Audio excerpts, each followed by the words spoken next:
విజయవాడ తహసీల్దార్ రమణయ్య హత్యకు నిరసనగా ఏపీలోని 26 జిల్లాలలో రెవెన్యూ ఉద్యోగులు నల్ల బ్యాడ్జెస్ను ధరించి తమ నిరసనను తెలియజేశారు. ప్రభుత్వ ఉద్యోగులపైన దాడులకు సంబంధించిన దోషులపైన చర్యలు తీసుకోవడానికి కఠినమైన చట్టాలు తీసుకురావాలని డిమాండ్ చేశారు రెవెన్యూ అసోసియేషన్ సభ్యులు. అదేవిధంగా హత్యకు కారణమైన వారిని హుటాహుటిన కటకటాల వెనక్కి పంపాలంటూ ప్రభుత్వాన్ని డిమాండ్ చేశారు.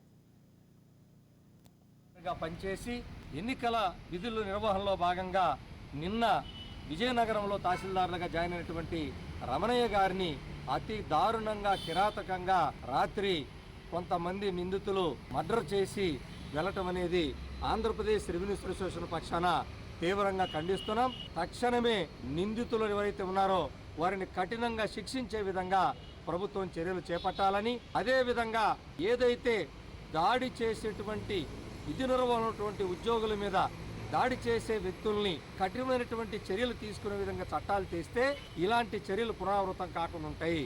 సహజంగా చిన్న చిన్న దాడులు జరిగినప్పుడు వాటిని మరి ఈజీగా తీసుకొని ఏదైతే మనం వదిలిపెడుతున్నామో దాంతో ఇలాంటి నిందితులు ఇంత దారుణానికి ఒడిగట్టినా కూడా మాకేం కాదులేనటువంటి ఒక నమ్మకంతో ఇలాంటి చర్యలకు దుశ్చర్యలకు పాల్పడుతూ ఉన్నారు. కాబట్టి ఇలాంటి నిందితులను నిర్లక్ష్యం చేయకుండా వారిని కఠినంగా శిక్షించాలని ఆంధ్రప్రదేశ్ రెవెన్యూ అసోసియేషన్ పక్షాన ప్రభుత్వాన్ని కోరుతున్నాం. అదేవిధంగా ఆ యొక్క కుటుంబాన్ని ఏదైతే రమణయ్య గారి కుటుంబాన్ని ఆదుకోవాలని ప్రభుత్వాన్ని కోరుతూ రమణయ్య గారి కుటుంబ సభ్యులకి ప్రగాఢమైనటువంటి సంతాపాన్ని ఆంధ్రప్రదేశ్ రెవెన్యూ అసోసియేషన్ పక్షాన తెలియజేస్తాం.